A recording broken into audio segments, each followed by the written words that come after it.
Welcome back, everybody. This is Eric and Matt, and this is Life, Liberty, and the Pursuit, your beacon of freedom and the American way of life. Tune in every Friday for a new episode as we dive into the world of liberty and what makes our country great.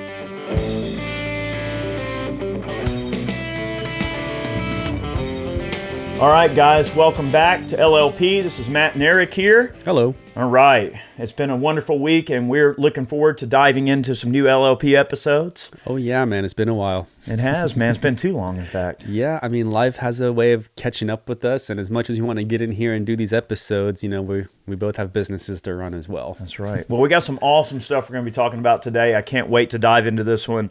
In light of recent events and in light of some of the things that have been going on in the world, namely some of Biden's statements about the frame and receiver rule, we thought it would be fun to talk about some of the coolest technological advancements that have happened in the gun world, maybe in the last couple of decades. So we are going to dive into this. It's going to be a ton of fun. I would like to very quickly give a quick shout out to our friends at Rma Body Armor.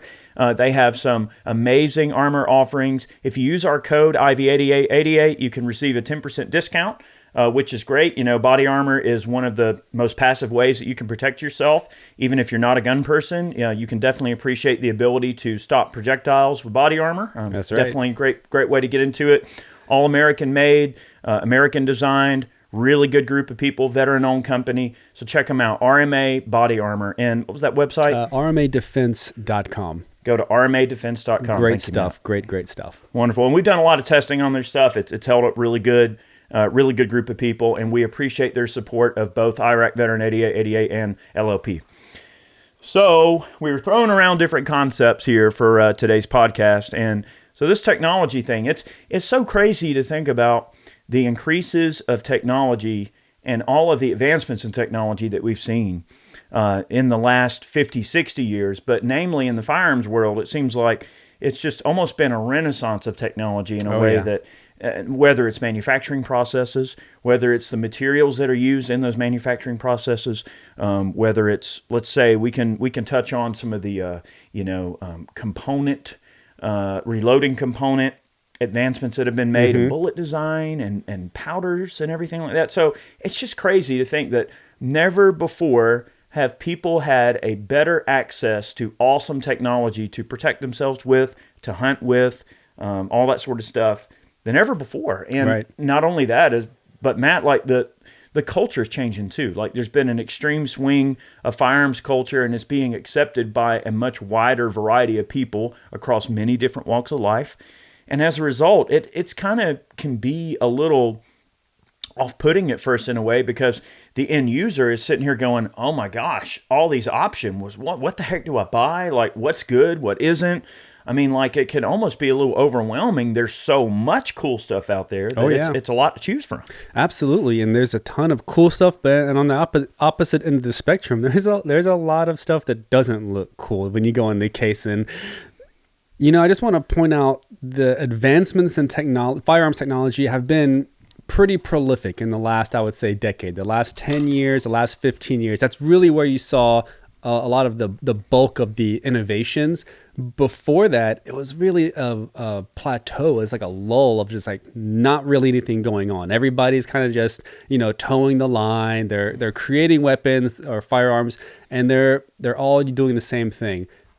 Personally, what I think was the biggest innovation in firearms in the last decade and a half was just metallurgy and being able to handle higher chamber pressures, because that allows you to make the gun smaller but still have the same capability of like a larger firearm. Yeah, you're getting a lot more, recoil impulse. It's a lot less mass, but the ability to really scale that firearm down and making it more accessible and carryable to a larger group of people. Like to me, that number one for me is just the ability to have higher chamber pressures in that firearm. It is crazy too how when you look at, since we're talking about carry pistols, we can kind of dive into that a little bit and talk about it. I brought that up because that's really like the bulk of it is like if they can make it more accessible to people carrying it, then you're opening that door to a lot more people, and that's where you kind of see a lot more innovation because they're catering to a larger group of, a larger sample size. It's kind of crazy when you think about different carry pistols and you think of what's been out there over the years, and you look at something like the Smith & Wesson Shield, which as a single stack is definitely a legacy type of pistol at this point. It's still in production even in single stack. I don't foresee Smith & Wesson ever dropping the single stack Shield, but you see now we got the Shield Plus, which is a double stack, and you see that what sort of pressured that innovation, if you will, to piggyback on your pressure comment there. Yes. Is like the SIG P365 is a gun that really set the concealed carry world on fire. It set the standard. And completely set the standard for the way that we view these types of things, right? So what's cool about the 365 is, it's polymer frame. That's cool. But is a polymer frame really that much of a crazy advancement that we can look at and say, all right, well, that's new. Well, Glock did it back in 1980. So let's say that polymers are here to stay. Right? Like, it's so interesting to think about like what John Browning would do with polymers if they existed back when he was designing guns. Yep. Would John Browning say, oh, that polymer, no one's ever going to make a gun out of that? I digress. But the point is, though, everybody associates a P365 and the innovation with that being, all right, maybe better metallurgy, better finishes, being able to kind of get this smaller technology, get a carry pistol that can be physically smaller and still just as capable as something like a Glock 19, which is one of the most common concealed carry pistols out there, leading up to like the 365 and the Shield Plus. However, I believe one thing that gets pushed to the wayside on that technological advancement the most tends to be the fact that the trigger pack is modular on that series of pistols. Absolutely. So the serialized component is actually the trigger assembly on the P365 and on the M17 P320 series of pistols. And that, in my opinion, is probably one of the most unique advancements in, let's just say the legal struggle of firearms ownership. Because now, with that assembly, you can now change out modules, you can change out to the, I don't have my Flux Raider, but like you can change out, put it in a Flux chassis. So that gives you a lot of flexibility to be able to play around with it. But they also sold different frames. You could, if you were confident in your ability to change out that frame and trigger pack, you could go from a compact to a full size, and they made those available. And I know SIG is like well known for doing it and winning the military contract, but to my knowledge, the first people to do it was Zev, and Zev was really that innovator of like dropping in, like separating the trigger pack and the receiver and making it to where you could change out to different sizes, and you could go on their website and buy different ones. You're like, oh, I want a compact, and then you could buy a different frame for like $150, and you could just switch it out. Now, are they the de facto best? No, but they were one of the first. But it is a bougie gun, and they are nice, and they shoot no exceptionally doubt. well. I carry one, so shout out to Zev. That's right. And it's funny how when you look at the SIGs and everything and all that military contract, it was kind of telling. I mean, Glock. I think the only reason Glock didn't win the contract was because SIG was the price leader. I agree. So they did come in at a lower price. Is that to say that the M17 or that series of gun is just as good as a Glock, or better than a Glock, or superior to a Glock? I don't think the government really looked at it in that way. I think it was strictly a numbers game because it was a huge difference in the two pistols in terms of what they were going to cost. Well, there were some shenanigans going around there with the ammo and they were bundling the ammo and the. I don't want to get into that particular let's not do conversation. However, I would like to mention that with the P365, well, I don't know about the 365, but on the M17 and the P320s, Wilson Combat does make their frame, and it's a great drop-in unit that does not Wilson cost Combat. a ton of money. They're very affordable. They're very functional and provide a lot of nice texture to the grip, very functional rail system, everything like that. So I think in terms of advancements, that's one of the most unique things that we've seen is that trigger pack in the P365 and the M17. That's a good choice. But I think that it segues very effectively into one of the next technological changes I'd like to add is also you look at the prevalence of 3D printing.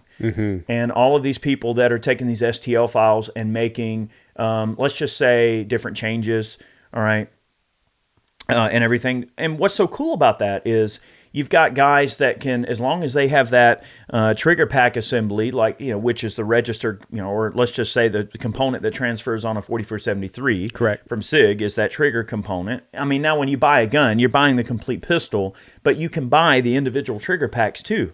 So for the DIY crowd and the 3D printing crowd, that's awesome, because then, not to say that I mean, look, I love the Flux. It's great, right? But there's people that are like doing their own takes on that same Flux design and making little minor changes. There's like 2 or 3 of them out there. There's a few of them out there. But that's cool, the fact that you can 3D print that and then throw that in there, and now you've got something that's just kind of unique and cool, and all it costs you is a little bit of material and some time and a little expertise and know-how, which I think that's refreshing. It's cool that people can make little minor modifications, because I kind of see this mod crowd in the 3D printing world that, I hate to make this comparison, but I think it's a valid comparison, is that the people that are making these mods to these frames and stuff to work around these parts kits and put together their own homemade firearms, which is a completely legal activity. 100% legal. I almost compare them to the same people that like mod games and mod map packs and video games. Yeah. Like, there's always going to be those people that want to make their own weapon skins and video games and make their own levels.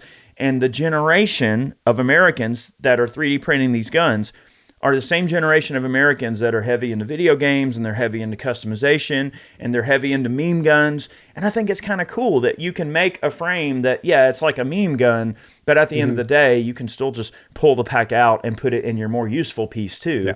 Like, it only costs you a little bit of material to 3D print something crazy. Like, I saw on Twitter the other day, a guy had made a Glock frame that had a bong on it. It was a 3D printed bong, and it was a Glock bong. That's absolutely a block, awesome. or whatever he called it. It was funny, right? Like, is it glong. practical? No, yeah, a glong. Is it practical? No, but is it funny? Yes. And 3D printing provides that memeable means. And I think that our government tends to think, 3D printing is a terrible thing, and people are trying to create guns off the books, and felons are trying to create guns off the books, and that's the reasoning for 3D printing. But that is not true. The 3D printing crowd are some of the coolest people you will ever meet. They're so friendly, and they just love to do so much cool stuff. And what's wrong with that? What's wrong with ingenuity? It's just, that's fascinating to me. And, I think that, you really hit the nail on the head, is that it's 100% legal to do it, and 2, it gives you an outlet to express yourself, and you have the ability to do stuff like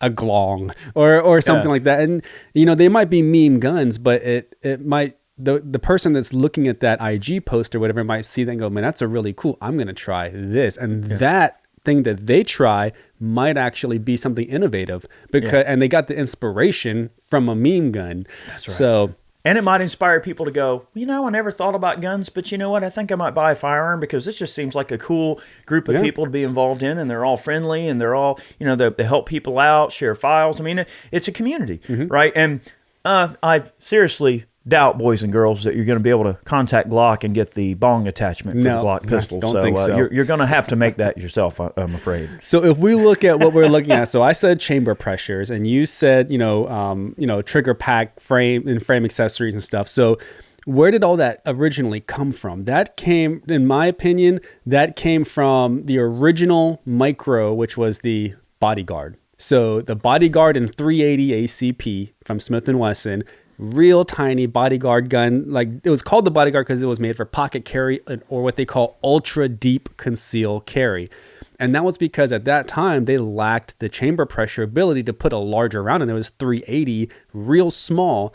And then they came out with the Shield, and then that was innovative. It was a single stack. I used to carry one. I had a 2.0, very, very comfortable. And then what happened? They had the P365 come out, and they innovated with the mag capacity. That was like the first, I'm not going to say micro, but it was like one step above a micro. It was a big deal. Yeah, I mean, it was about 1.5 inches larger than a Shield at the time, but it carried 10 rounds, I believe. Was it 10 or 12 rounds in that size of a pistol? And then you had a whole bunch of guys dogpile on that. You had the Hellcat come out that was like very similar, but the innovation there wasn't chamber pressure, it was mag capacity. So how are they configuring these magazines that are the same size to hold more rounds and still be reliable? Sure. Outside of, okay, guys, I know what you're going to scream in the comment section about reliability and the primer strikes. We get it. that was resolved. We've tested it here. We've done some video. Yeah. The XL came out, the P365 XL. I've held it. Great gun. I mean, it feels super comfortable. Again, that innovation where they're really contouring it to fit your hands a little bit better. They're increasing the scale of the actual weapon, like another 1 inch, 1.5 inch, similar to like a Glock 19. You get a little more sight radius. Yep, get longer nice. sight radius. Better trigger bow. And this is where you kind of see all of that innovation come in. So, all right, so now where are we at now? If we're sticking to handguns, you have like the Alien.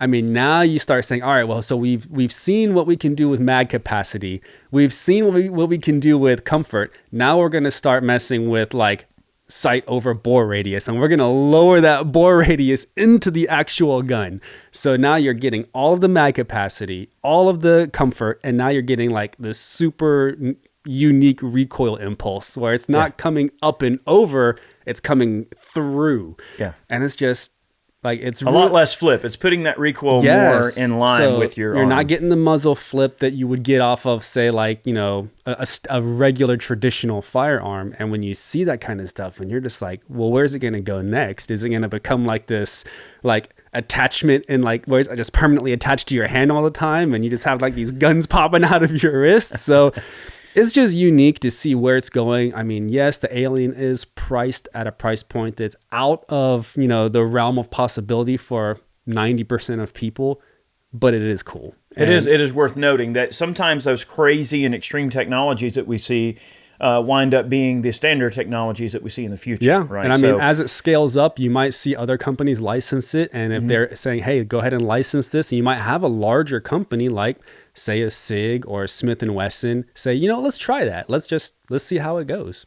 Science fiction, more times than not, winds up becoming science fact, because you got to remember that, like, when an idea is in your head, that means it can also be made eventually, right? Yeah. So ideas are a dime a dozen. We can all talk about, well, we'd like to see, I don't know, a Predator type blaster on our shoulder that looks where we look. Well, we have the technology to make that. Like, there's no reason not to. You could put a Glock 18 on your shoulder, chop the grip stick off and put a Glock 18 on your shoulder or something like that, and have an articulating mount that looks where you look, and when you click your jaw, it shoots. Or, I mean, there's all kinds of things you could do. I mean, but the point is, I want to kind of go back to what you're talking about on the Smith & Wesson compact pistols.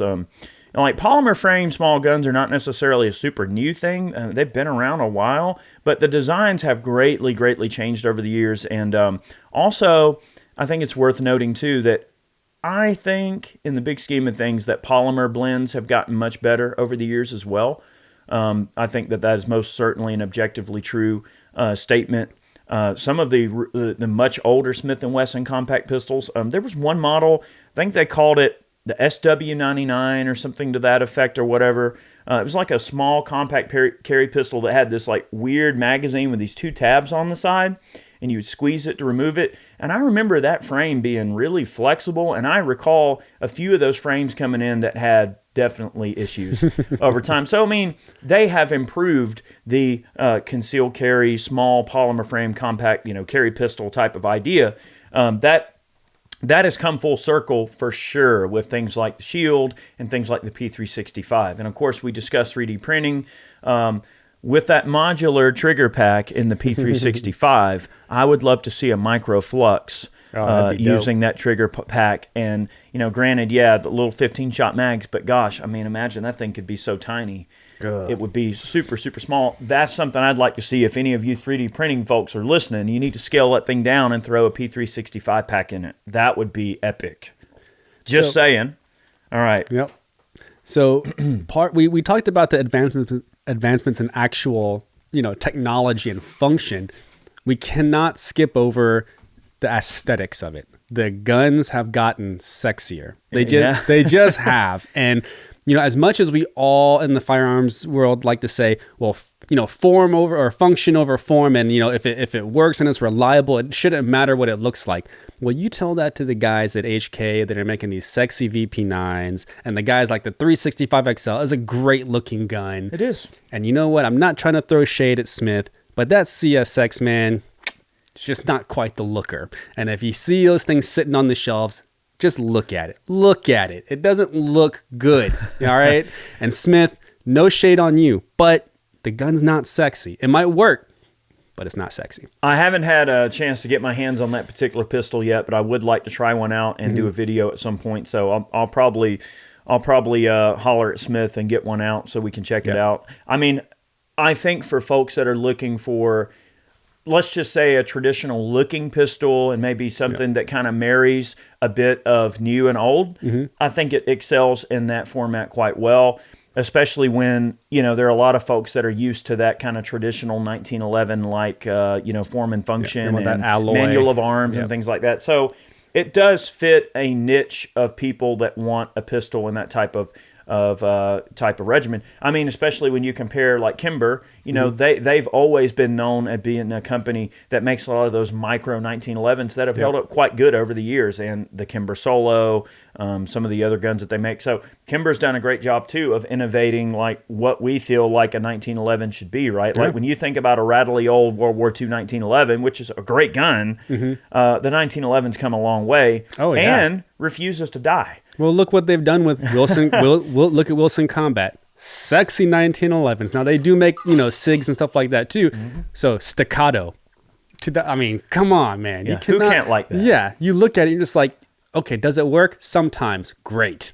But when it does, yes. it's like, it's accurate. Exactly. Like, when it runs, it runs. And Staccatos are great, man. Dude, they look great. They function great. Like, the Wilson Combat, same thing. Like, as consumers, we cannot, yes, we are, we're part of the industry, but we're still, at the end of the day, we're consumers. And we shop with our eyes, This is how it works. I think that, there is an aesthetic. I mean, gun making is, at the end of the day, an art. And I think you're right. Like, guns have never looked cooler. And let's face it, like when it comes to gun culture and the way that we look at how people perceive firearms, whether it's consumer that purchases firearms or whatever, right? Let's just look at it from the consumer standpoint, like you mentioned. Yes, you're absolutely correct that, when we window shop, what do we look at? We look at the things that appeal to us the most when we look in the window, right? Whether it's, your wife is at the jewelry store or you're at the, you're riding by the car dealership and you're looking at the coolest looking cars. I mean, the wildest colors, the most interesting futuristic shapes. Many of those things catch our eye and we go, wow, that's really cool, right? I mean, imagine the first person that saw a Steyr AUG for the first time. It's like, wow, that's pretty futuristic. And even by today's standards, the AUG is still a pretty futuristic it's got gun. Like that flat green color. Like it just looks, looks gangster, man. Looks dangerous, man. I know. That's the thing. And guns have taken a much different place in our society. And without getting too much on this particular facet of this talk, I think it is relevant, though, to the progress of technology, because as technology progresses, so does culture, so does the ambassadorship of the Second Amendment, so does our rights and responsibilities and all those things that make us who we are as gun people, right? And I think that guns, for many, especially younger folks, tend to be more of an accessory, more of a flex. Hey, I'm going to post a cool bougie photo with some gear on the table and, here's my coolest new gun that I put together or built or whatever, or bought, whatever. And that's fine. Like if that's an area of culture that's important because they want to feel like they're keeping up with the Joneses or being relevant or whatever, that's all good and fine. I encourage that. I encourage people to buy firearms for the purposes of protecting themselves. But I think the Second Amendment culture, in terms of living the Second Amendment every day, I would just encourage younger folks that are purchasing guns just for maybe the aesthetics or the cool factor. You do need to get out and do some shooting. Yeah, actually some shoot it. and spend some time learning how to use your firearms and maybe select one tool out of your group of guns. Maybe you bought some cool stuff because you just liked it. Maybe you like those sexy H&Ks because the way they look and you just want to buy them because they look cool.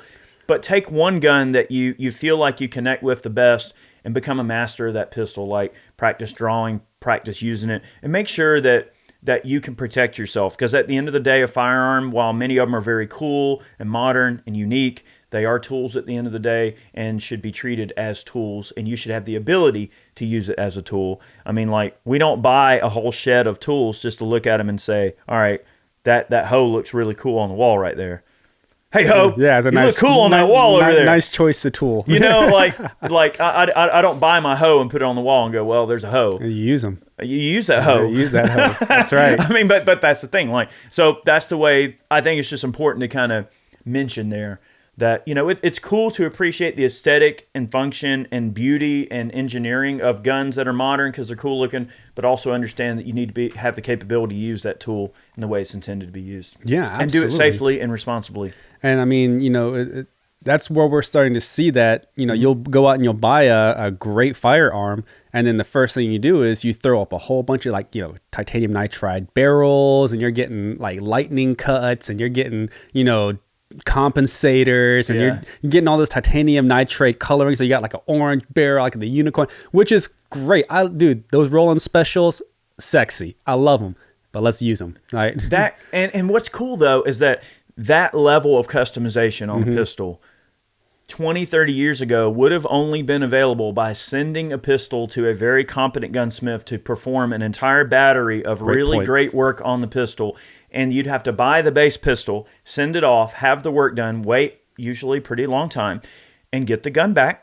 And then before you know it, bam, you've got a nice, awesome custom carry piece, right? Just like this row bar that's behind us here, right? That's a custom row bar. That's a Kimber BP-10-2 double stack 45. I sent the row bar. They did their texture and their green finish and everything. I mean, it's a great pistol, but that's not a gun that you can just go and buy. Like, that's a custom pistol. But what's cool about these changes in technology is someone can buy an out-of-the-box race gun like a Staccato, which is still a very nice hand-built pistol. Oh my God, yeah. But it is available to just purchase, right? Like, so we're seeing these situations where people like Wilson and the Staccatos and all of these dudes that are like and ladies Armory that guys, are doing really great custom work on guns that you can buy them, and it's an out-of-the-box, ready-to-go custom pistol. You would not have seen that 30 years ago. It just wasn't as much of a thing. Guns were much more generic back then compared to what they are now, and it was much more of a, you had to seek it out, where by now it's super in the mainstream, which is kind of cool. Which is what you're seeing. You're seeing that in firearms, and it's kind of tracking across even into automobiles. So you see like the Hellcats, the GTRs, the Shelby GT 500s they're race cars that are basically set to street mode, but they have it built in, like the GTRs as well. When you get near a racetrack, you get a little pop-up on the screen, and it's like, do you want to go into race mode? Because it's do I? Yeah, it's assuming you're taking that car to the track to run it on track day. So, but it only gives you that option when you get near the racetrack, and it's like using the GPS sensor, and then it'll pop up and allow you to do that. But I mean, the ability is just, this the way the consumer is now. It's like, I want a race gun, and I don't want to sit here and send it to 3 different companies to have them do the work. You got to send the slide into this company to get the cuts. You got to send take send it to get the barrel ported. Like, just buy it as it is, sure, and it'll run. And it's not like they don't do that anyway. Right. Like, certain places may have to sub out certain processes. And they're not inexpensive. I mean, you're going to drop some serious coin when you start getting into like Staccatos and like the higher end Wilson Combats and stuff like that. But they're nice guns. All right, so I want to segue to barrels a little bit, because earlier when you mentioned barrels, it made me think about this. Nice. And I want to show this off. It's kind of cool. Now, he just wanted to show it off. All right, now look, full disclosure, this particular rifle, I don't have an optic on it just yet. We just got these back in. So I'm going to give some specs on this rifle, but what I really wanted to mention the most is this barrel that's on this particular rifle. Absolute unit of a barrel. It is a carbon fiber wrapped, carbon fiber tension barrel. So it cuts down on the weight a considerable amount. So it has the rigidity of a bull barrel, but with the weight of a pencil barrel. And you picked this rifle up. I did, dude. It was extremely surprising because I went to like yank it up, and I just literally just picked it up. It's so light. This is a 6.5 Creedmoor, and this barrel came from our friends at Helix 6 Precision. Just wanted to give them a quick shout out. Oh, absolutely. Because they do great work. So this is an example of, I mean, this is the future, right? Like, all right. Well, so what are the challenges that we have to? What are the challenges we have to confront? Okay, when it comes to furthering the cause of firearms technology. All right, so we can make it stronger and lighter, right? Those are the two things that we can do, right? We can make a process more efficient. We can make it take up less space. We can make heat dissipate better. We can use lighter materials that are stronger. So there's all these things, right? With this carbon fiber wrapped tension barrel, it's not an extremely new thing, but it hasn't been around that long. It's a relatively recent development, I would say probably within the last decade. But big shout out to Helix 6, and that's an example of new firearms technology. I think you're going to see more of the carbon fiber tensioned barrels out there. Yep. Because it cuts down on weight. Well, and let's face it, like if you're going on a elk hunt, and you got to tote a rifle for a long way, pounds matter. Dude. Pounds start to feel like multiple pounds after a while. Dude, we've lived the life. We know what it's like to carry weight long distances on your feet, and it absolutely sucks, man. So any way you can cut weight is much appreciated. Yep. And when you said light and strong, I wanted to say light, strong, and cheap. You can only pick two. Like you can't have everything. So it's either going to be light and strong, and it's not cheap. It's going to be light and cheap. It ain't going to be strong. Like you have to kind of figure out what your needs and wants are, and base that next innovation off of that. Because there are guys, if you're just using that for hunting, you don't need it to be able to take more than 5 rounds and not heat up and start string on you. Because if you're using it for, either that or you're just a really bad shot and you're not hitting what you want. Right. But you might want it to be strong, so you can, if it's more of a tactical scenario, you want that sustained fire, then you need it to be able to hold that heat or dissipate that heat. Well, the prices on these barrels are definitely what you consider a premium price for a barrel. I'm not going to give prices because I don't know when you guys are going to be watching this video or when people are going to be tuning in. But your carbon fiber barrels are going to be anywhere from between $6,000 and $1,000, depending on the length, contour, all of that sort of stuff. So they can be expensive. But to be fair, a good quality match grade barrel from any reputable manufacturer, no matter who you buy it from, Lothar, Walther. Now the Lothar Walthers are a much more affordable barrel, but you start getting into some of the upper end stuffs. Now those barrels, they can be $400 to $600. And then sometimes even require finished chambering and everything like that. I do like the AR barrels. And I know it goes without saying, it might be slightly outside of the context of this podcast, but the AR-15 has been a modern marvel in terms of its modularity. And people within the cottage industry continue to innovate in ways with the AR platform that blows my mind to this day. And it's kind of surprising to see a platform as old as the AR continue to inspire people and continue to be a basis that is an effective platform to be built off of. One other thing I want to mention quickly on this particular rifle that I forgot to talk about a second ago, I just wanted to show off the stock as well. That is really, really neat, man. I did see that. This particular GRS stock, so these are produced by our friends in Norway, and they're really cool because this particular stock, you can see it's got an offset. I don't know how well you can see that. But it actually factors in more of the human form. Like when you go to point your arm, right? Like you don't like make a distinctive movement to do this, right? If I point, if I just point at that door and don't think about it, and I look at you and point, all right, where's my arm? It's like this. It's going to have a turn in it. So they factor in that turn to accommodate the human body instead of me having to accommodate this stiff and exacting, mechanism of a stock on some type of tactical stock. Now the gun is built around me as a person. So when I'm laying behind this rifle in the prone, I'm much more comfortable and by proxy more effective. Well, what I noticed is that when you're in the prone, the way that stock is set up, or the way that I'm not going to say pistol grip, it's more like a field stock. The way that it's set up is when you have your thumb on the same side, it's not causing your arm to pronate. So if you had like your traditional pistol grip, when you have to like put your thumb over, it kind of pronates your wrist this way, which is causing that rifle to cant. And you're having to fight that cant, manually. You're like, all right, so I got to kind of twist my upper body to keep that rifle straight. The offset on that allows you to put your thumb around and it's putting your wrist and arm in a position where it's in line with the rifle. So it was pretty unique. I'll think about it. All right, look at this 75, for instance. Here's a great example, okay? This is just an old school CZ75. Nothing fancy. This is an original CZ75, an OG one. And it shows every bit of it. Right, and so think about it. Imagine when pistols just had a 90-degree... look at the early Colts. A lot of them, they're not very ergonomic pistols. Nope. And to think that, all right, all we need to do to make this thing slightly more ergonomic is just get that little bit of a, an angle in there. But it doesn't stop there. Imagine if a company made a handgun. Sorry, Kermit. Oh, Kermit. Imagine if a company made a pistol that integrated features of that GRS stock into a pistol design. So like when you point it, it's just so natural that it's like a part of your part of your body. That's essentially, it's like almost like you're just pointing at whatever you're gonna shoot. Yeah. You know, and it allows that thumb to come around and not put tension on it. It was really unique. So if we have time, Sure. I just want to talk about one of the more prolific innovations that didn't really take off, but I thought it was really unique, and it was the Vector Chris, like that Super V system. Yeah.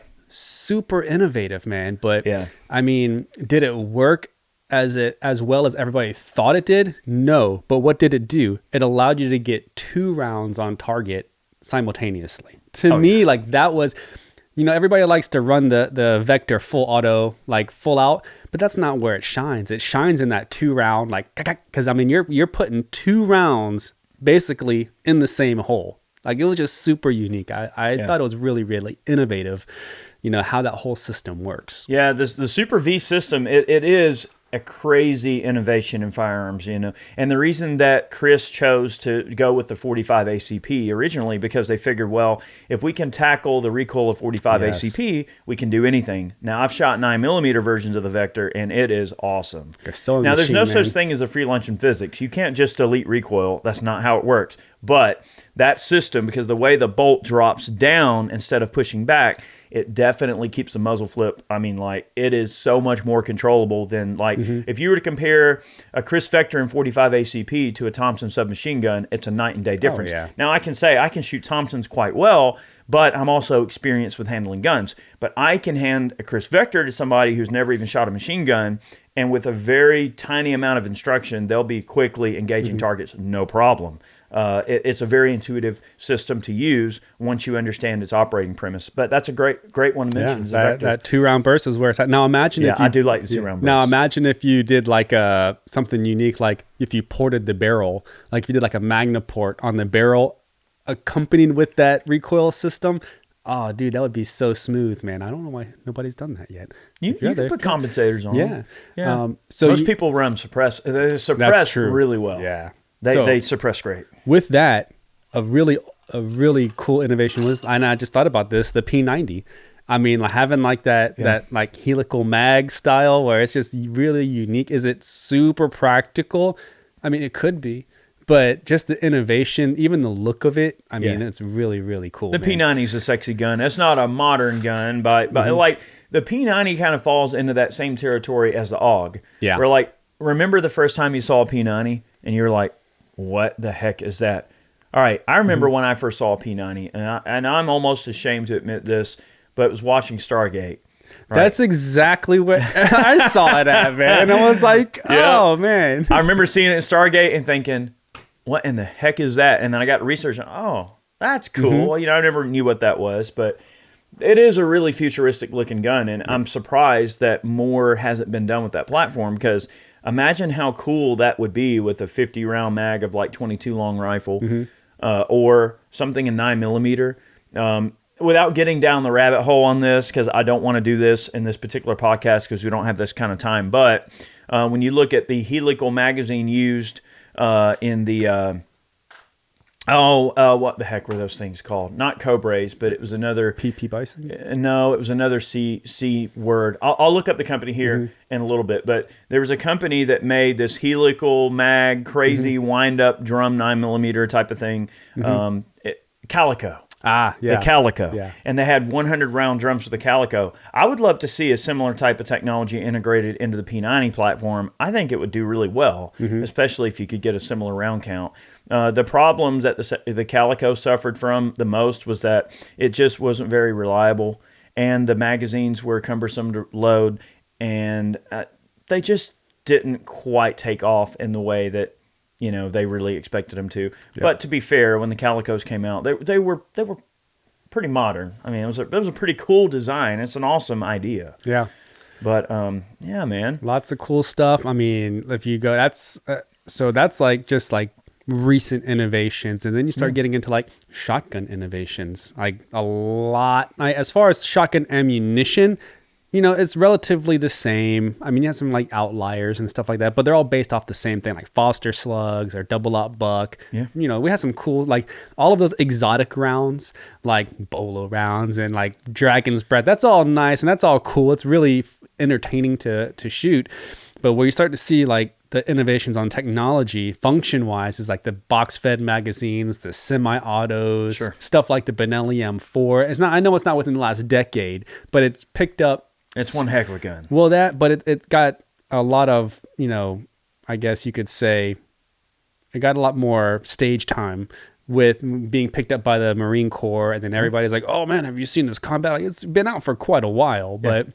The ability to eat whatever you're putting in through it, that is the advancement. Being able to have that system cycle like that. The M4 is a fantastic system. Yep. And in terms of shotguns, I feel like one of the most distinctive advancements that has been made in shotgun ammunition designs has to be that flight control wad from Federal. It's very good. I like it. It's very accurate buckshot ammo. Patterns very well. It patterns great, and we've shot it out of so many different guns, and I just wish it was easier to get. I mean, like right now, it's been very difficult to locate flight control ammunition. It is hard to get, but I do like the flight control buckshot from Federal. It's awesome, and there's a bunch of different SKUs. I think one's called the LE 132, the law enforcement version. It's awesome. It's amazing. I love it. It's coming out at like $13.50. Like coming out of the barrel at $13.50 for like buckshot. That's very good. When we were shooting the Benelli M4, I mean, it was patterning it, and at 10 feet, it looked like a slug. Like when it was hitting those plates, it was like, I was like, are we shooting slugs? Like I had to double check to make sure it was buck, but it's pretty insane. Yeah, it was really good patterns on it. And in terms of Slug Designs, my favorite Slug Designs that have come out, now this load has been around a while, but I don't know if it's been around more than a couple of decades, but I just want to mention it. I do like the Bernicki Black Magic 1 1/3/8 ounce slug. It's what a lot of the forestry guys use when they're doing guiding up in Alaska, or if they're, you know, a lot of your park rangers and things. I mean, they carry that for bear defense, and I mean it's a shotgun slug that will take down humanely a grizzly bear that's trying to kill you. Which, you know, that for a 12 gauge load, that's a tall order, but it is definitely the king of the hill in terms of shotgun slugs. Also, the Special Forces barrier penetrator is one heck of a shotgun slug. I like it a lot, and they're not that expensive. I will say also the high brass Remington No. 4 buck load. I really like that particular load. It's a great home defense load. No. 4 buckshot does not over-penetrate in walls nearly as bad. So just in terms of loads, those are the ones I've settled in on. And they're recent developments. Remington has been loading their No. 4 buck load the longest, I think, out of all those 3 shotgun loads. I love the Black Magics. The issue that I love, the issue I run into is that I love... It kicks hard. Well... You're limited to what you can shoot it out of because it won't cycle out. I guess a 3-inch shell, so it won't cycle out of most of your semi-automats. So like the Beretta 1301s, the M4s, those are 2 3/4. So I mean, it'll cycle. It's just gonna beat you up. Yeah. Well, I mean, if I remember correctly, the M4 won't take 3-inch shells. You can put them in manually, like one at a time, but it's not gonna cycle. It's a 2 3/4. Yeah, it's not gonna cycle a 3-inch shell. 2 3/4 chamber. It will take Benelli Super Black Eagle that I have. It has a 3.5-inch Magnum chamber. Nice. And I run those Black Magics through it, and it eats them. Now the gun kicks. I mean, it's a hard kicking gun, but it's a lot of firepower. Now the alternative to that is the Special Forces barrier penetrators. Those are 2 3/4. Those will cycle out of almost any of your semi-auto. I would like to field a couple of responses that I got on Twitter. So if you follow me over on Twitter, Iraq Veteran 8888. I posted a question, and I wanted you guys to weigh in on what you felt some of the coolest technologies were that we've had recently, and some of the coolest advancements in firearms technology. Let's see if it lines up with what we thought. And let's see if it lines up, and maybe y'all thought of some stuff that we didn't. Oh, probably. Okay. Let's see. Metalhead says, social media has had a huge impact on firearms technology. We are no longer beholden to gun nut mainstream media. We can talk directly with each other about firearms and get more people involved, which has driven innovation in concealed carry, miniature red dots, AR refinements, etc. Okay? This is true. That's true. Okay, Eagle I can't say that. Eagle Ship Fire. I would have to say the introduction of piston ARs like the Ruger SR556 and the Adams Arms piston system, it has fixed some of the flaws in the AR platform, making it more reliable and cleaner to run. I would agree. I think that is a pretty good assessment. Pistons are great. Yeah. Dan Parrish says, ammo is definitely up there. Before the price hike, ammo was affordable and relatively easy to acquire. The technology of ammo advanced rapidly as well. A 9mm competing with a 40 round, for instance. Hollow points are advanced, allowing for deep penetration and better bloom, better expansion. And he's right. Like, the advancements in technology and powder and projectile designs is unparalleled, and no longer are we beholden to, well, we have to run a 40 or a 45 because we need the mass, or we need a bigger round to feel like we're being more effective. When 9mm bullet technology and the powders have push the 9mm into the forefront of defensive cartridges in a way that we could have never dreamed 50 years ago or something like that. And with the new federal Super 30 carry, now that's a cool idea. It's the same type of thing where they can take and fit more rounds in a magazine and get a cartridge that has pretty similar power to 9mm while increasing capacity. That's kind of the vibe there. And putting the lethality up above a 380, so you're kind of getting that little compromise there. All right. Tim Crane, most legit, says that red dots on pistols for passive IR use. Manufacturers are very competitive with prices and quality. People can shoot a lot further than ever before.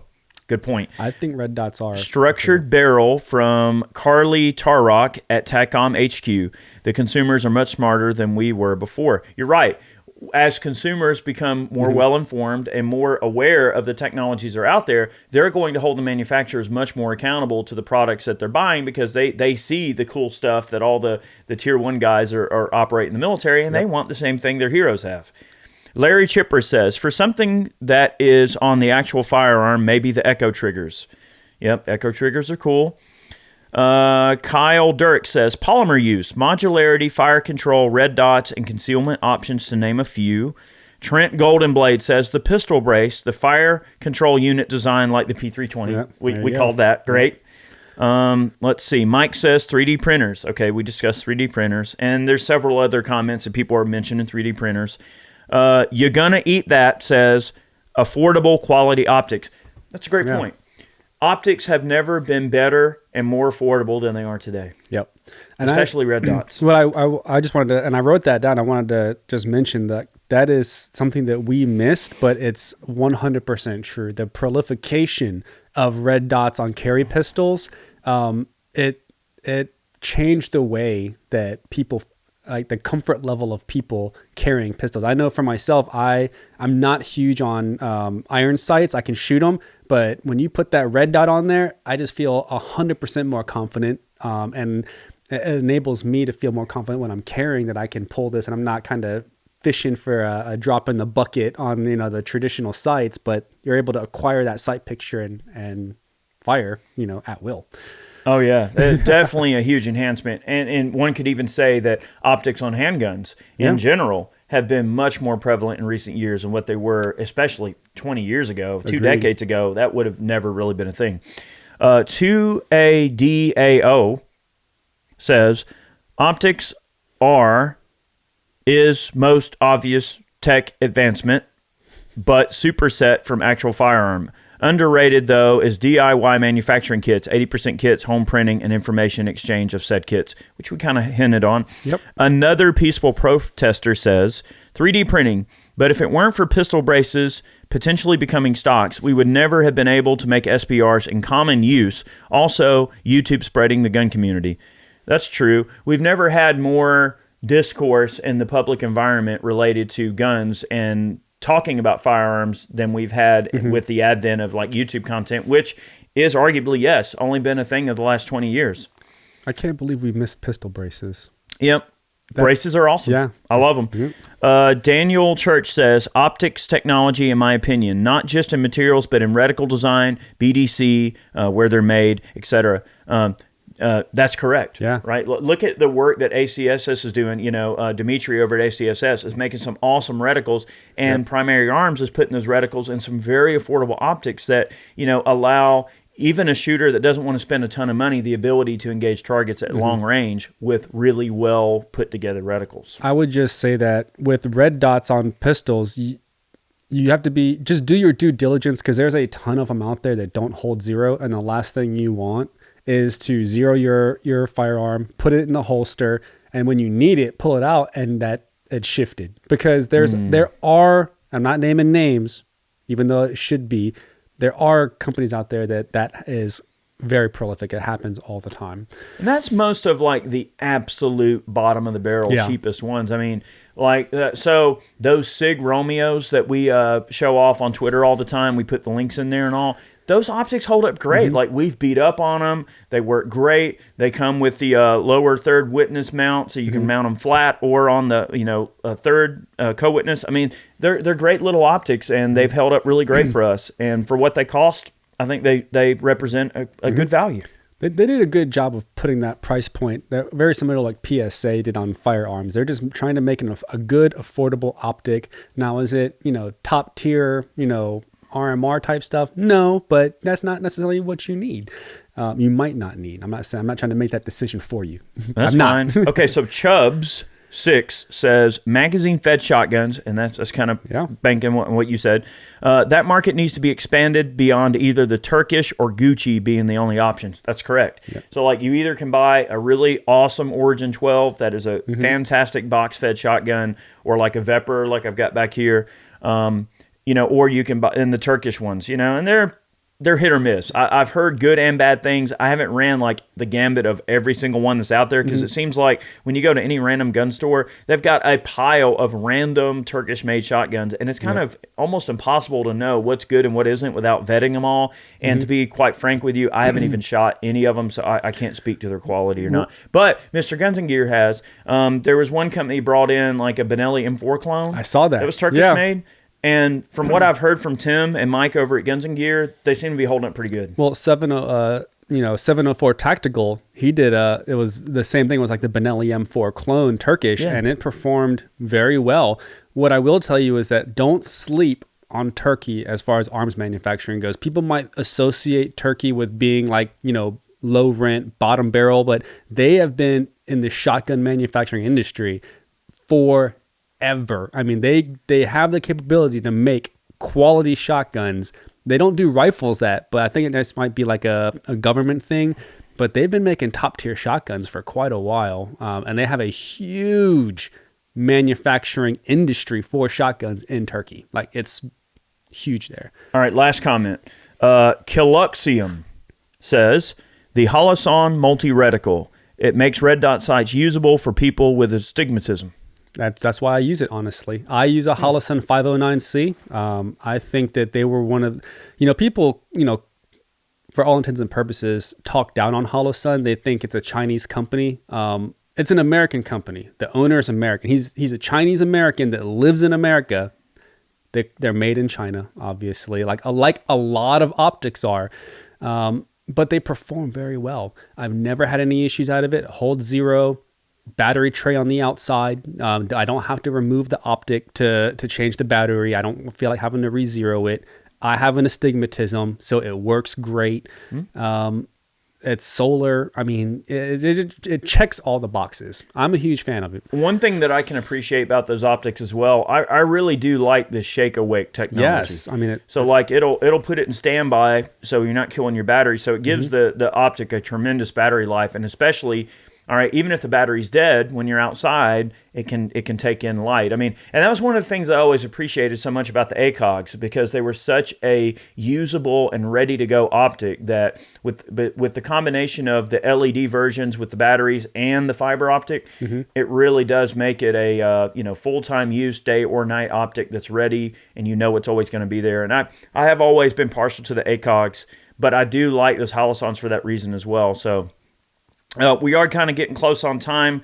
We're going to be wrapping up here in a second. But I think we went over a lot of awesome technology. Dude, I think what we didn't hit, they actually brought it up. And did we miss something? Let us know down in the comment section below. And maybe what we can do in another month or two, we'll let this video/podcast sort of marinate a little bit, if you will. And we'll go through some of the comments, and maybe we'll read some of your comments in a future podcast. So stay tuned for that.